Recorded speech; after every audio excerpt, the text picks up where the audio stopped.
Welcome back to the Club House SMP server, Season 8. I'm outnumbered, and in the last episode, we got enchanted. I'm not wearing any of my new enchanted armor yet, but if we go back to the enchanting room here, you can see that we have 3 pieces of diamond armor with some enchantments on it.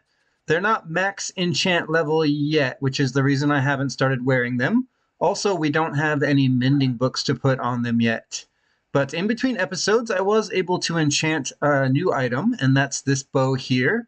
I've already named it Outmatched because it has Power 5, Flame, Punch 2, Unbreaking 3, and Infinity on it, which is one of the best bows you can get. Hello, bad dog.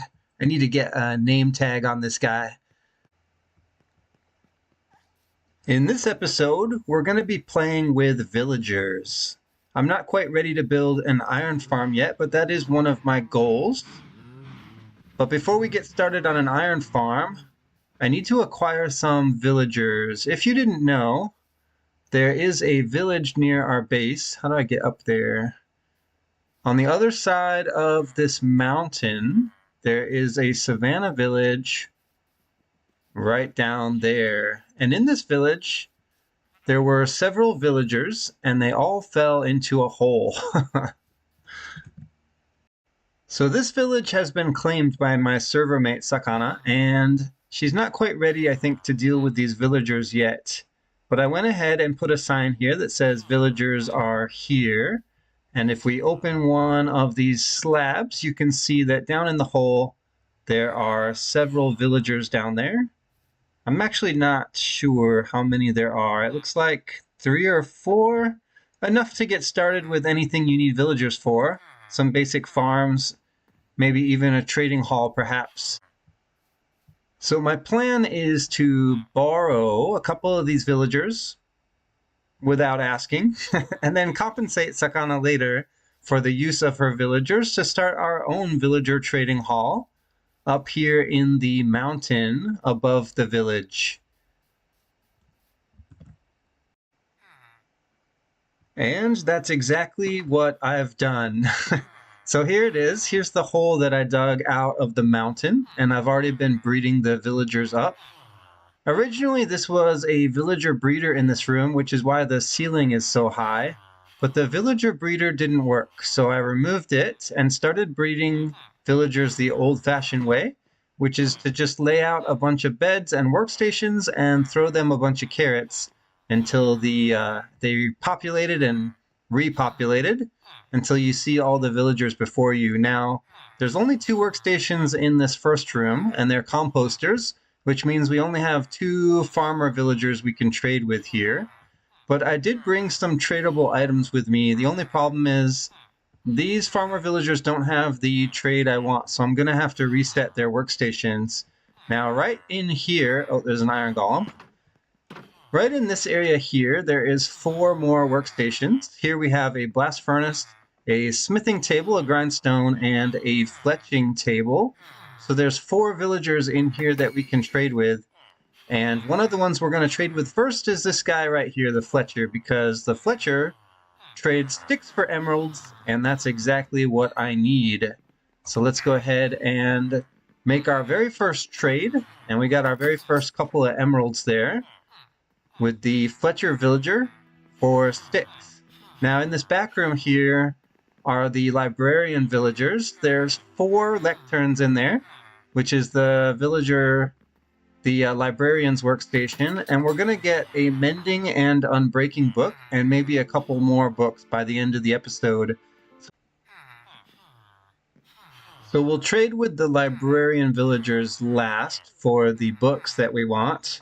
But now it's time to go grind out a bunch of resources so that we can save up some emeralds for trading.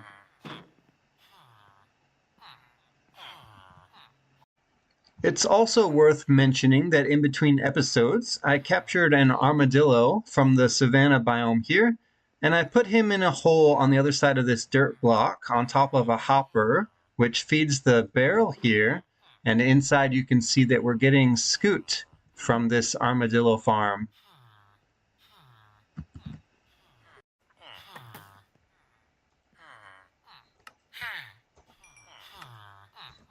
Turns out both of my farmer villagers here trade pumpkins, so I guess we're going to have to make a farm for that.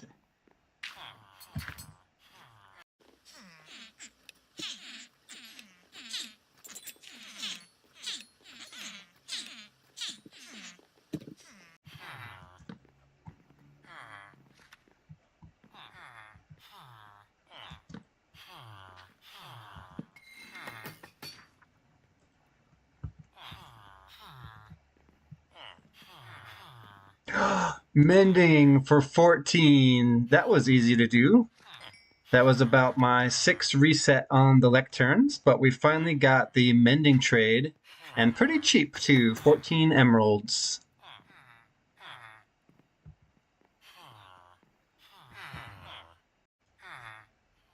And our mending guy here trades paper as well, so we can easily level up the mending villager and purchase more books. Oh, that was weird. Must be daytime. Can you guys get out of each other? Are you my mending guy? No, you're my mending guy. Looks like we also have Protection 2 as the next available enchantment there. Let's go ahead and sell all of our paper for emeralds, and then we'll buy 3 more mending books. What a deal.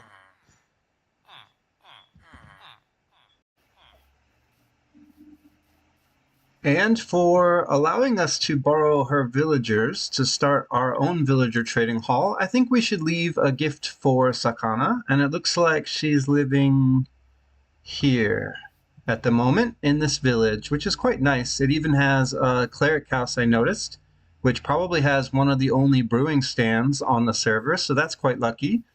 Let's take a look inside. I don't really want to leave this gift on the front doorstep. We'll just put it here in the corner by the anvils, and inside we're going to leave 3 mending books. And let's go ahead and leave a sign on this chest as well. Do you have signs on your chests? No? I'll just put it right on the front here. And we'll type thanks for the... I'm spelling it all wrong. No, that's good. Thanks for the villagers. And then we'll just put our name, I guess. Can I fit a dash in there? And that'll do it. Looks like it all fits. Oh, I should have moved that down one. It's fine. Thanks for the villagers. Outnumbered. Enjoy your 3 mending books. And there's more where that came from. If you ever need some cheap mending, I can hook you up.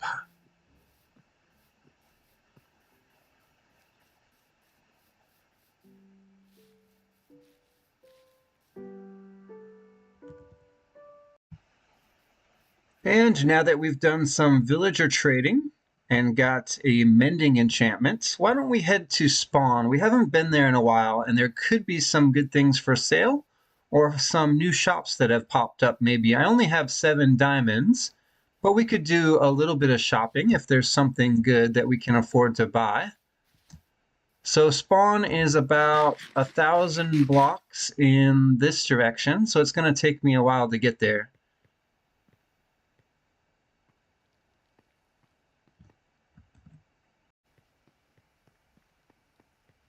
It is quite a scenic journey, though, to spawn through the Badlands here and across the ocean. It's one of the reasons I decided to settle down in this area. I like this biome as a backdrop to my base.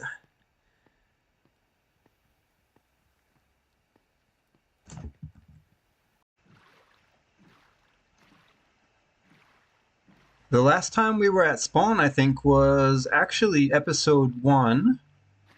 We purchased a stack of iron blocks for 7 diamonds. I still have almost the entire stack of iron, so it could have been that I didn't need to make that purchase, but I don't regret it. We were able to make an anvil and get a mending pickaxe on day 1. Alright, spawn should be just ahead. I'm looking for some familiar sights here. but I don't see it yet. Oh, there's a random stick here on the ground. I'll take that. Yoink. And which way is spawn? It should be somewhere around here. Hey, there's a camel. I wonder if this camel belongs to anyone. No saddle.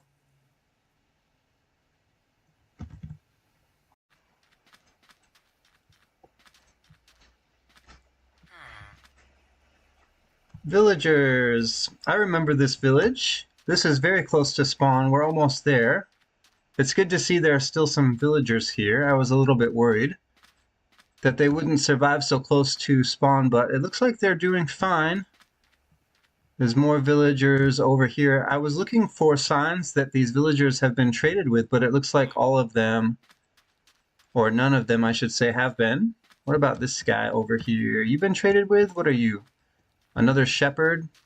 Yeah, they all still have open trades, so I guess no one's interested in the villagers at spawn, and we don't need to worry about that anymore.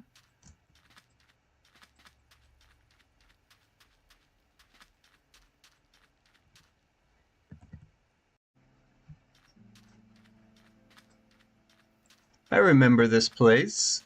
I gathered a lot of resources here on day one. Here's the starter farm. The community farm with potatoes, carrots. I never did come back for beetroot, but we're already growing our own wheat, pumpkins, and melons. I should remember to grab some spruce saplings from here before we go. I don't remember if spruce was here last time.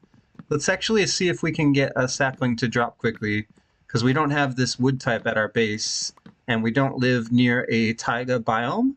Hopefully we can get at least one sapling to drop here so we can replant and maybe even take a sapling with us. That would be great.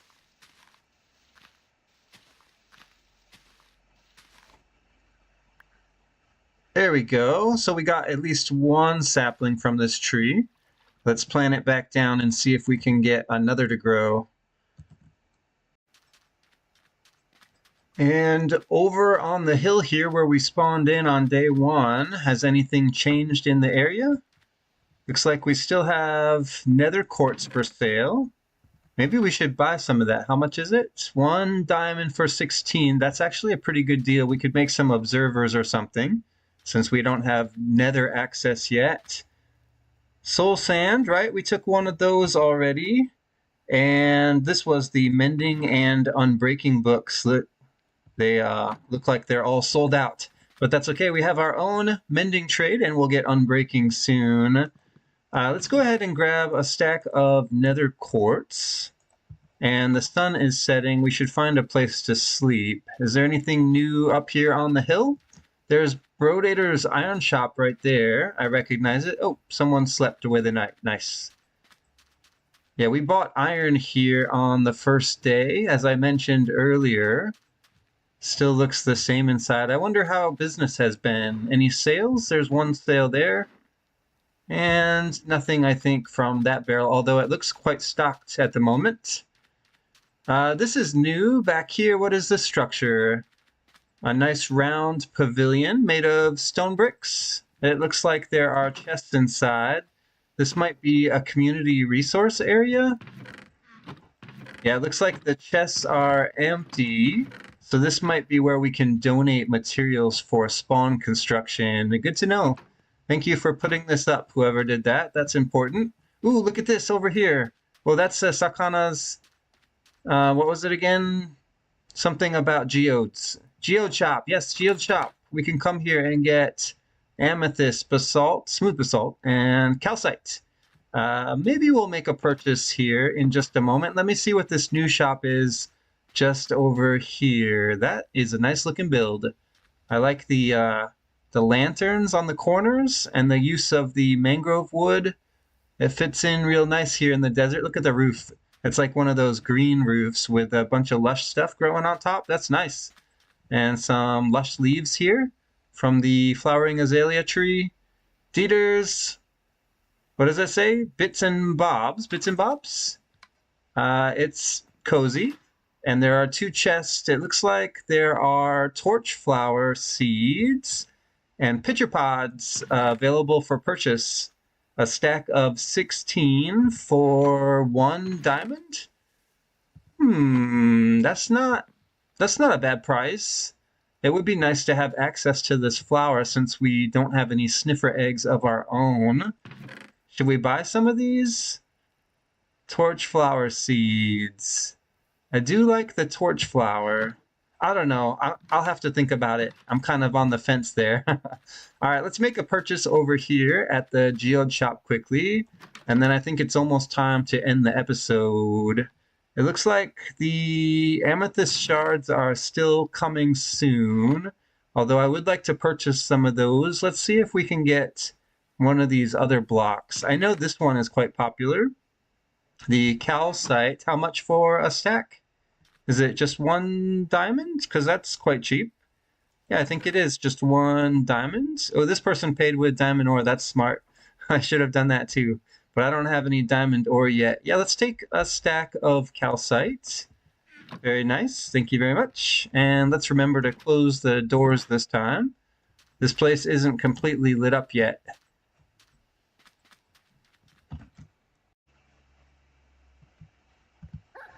Well, that was a lovely little trip to spawn there. We brought back some new and valuable resources. Let's go ahead and do a little bit of enchanting now to end the episode. I have a brand new pair of diamond boots that I just disenchanted. We purchased it from the armor villager over in our new trading hall.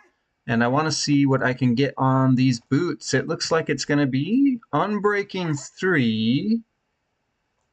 So we'll go ahead and take it. Yeah, even though it's only Unbreaking 3, that's still pretty valuable because we can combine it with this pair of boots here, which has Protection 4 and Depth Strider 3. So we can add Unbreaking 3 to it now. We could also add Mending to it because we have our new Mending books. But I think that's going to be it for this episode.